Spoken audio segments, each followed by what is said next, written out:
लोकसभा में नेता प्रतिपक्ष और कांग्रेस के वरिष्ठ नेता राहुल गांधी को बुधवार को चाईबासा के एमपी एमएलए स्पेशल कोर्ट से जमानत मिल गई। यह जमानत उन्हें उस मानहानि के मामले में मिली है जो 2018 में भाजपा नेता प्रताप कटिहार द्वारा दर्ज कराया गया था।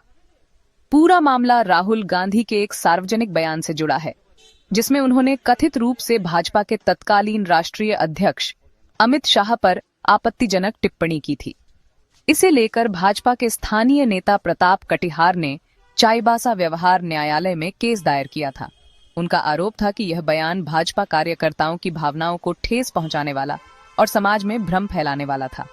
चाईबासा कोर्ट ने पहले राहुल गांधी को 26 जून 2025 को पेश होने का निर्देश दिया था, लेकिन पूर्व निर्धारित कार्यक्रम का हवाला देते हुए राहुल गांधी के वकीलों ने इस आदेश को झारखंड हाईकोर्ट में चुनौती दी।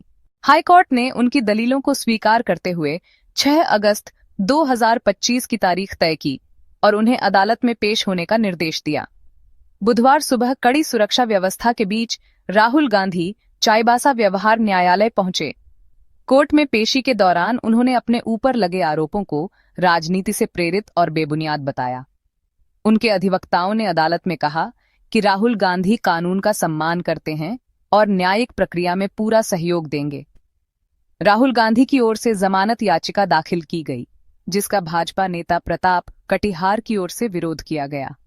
उन्होंने कोर्ट से याचिका को खारिज करने और कुछ दंडात्मक कार्रवाई करने की मांग की।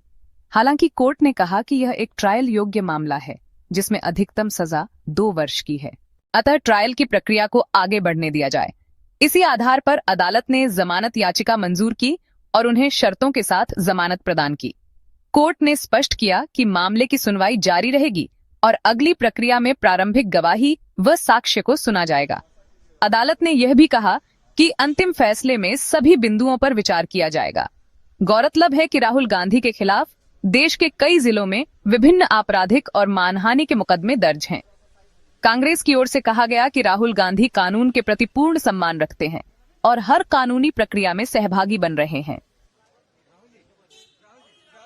आज जो हाईकोर्ट के आदेश अनुसार राहुल गांधी जी यहाँ पर उपस्थित हुए और राहुल गांधी जी को आज हम लोग बेल की अर्जी दिए थे, तो बेल हम लोग को ग्रांट हो चुका है। बेल हमको प्राप्त हो चुका है। अभी आगे की जो प्रोसेस होगी, अभी कंप्लेनेंट के द्वारा गवाही के लिए जो आगे की प्रोसेस होगी हम लोग के द्वारा उन लोग के द्वारा किया जाएगा। केस में राहुल गांधी ने जमानत याचिका दाखिल किया। हमने जमानत याचिका का विरोध किया। हमने कहा कि इनके ऊपर एक कॉस्ट भी होना चाहिए, कुछ न कुछ पनिशमेंट होना चाहिए।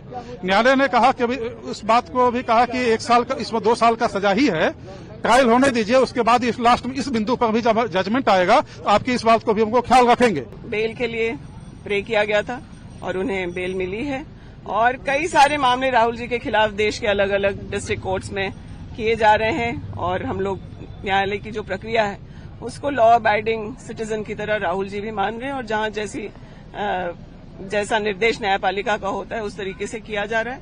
लेकिन हम लोग ये मानते हैं कि राहुल जी के सत्य को शायद पहचानने में लोगों को देर हो रही है और अब तो केंद्र सरकार भी, आप देख रहे होंगे कई मामलों में, चाहे वो पुलवामा का मामला हो, चाइना से रिलेटेड मामला हो, सेना पर कही गई बातें या फिर किसानों की बातें हैं, उस पर केंद्र सरकार को बार बार यू टर्न लेना पड़ रहा है। तो सत्य समय से शायद बाहर आ ही जाएगा और हम लोग को न्यायपालिका पे पूरा भरोसा है, जो सत्य है वो साबित होगा।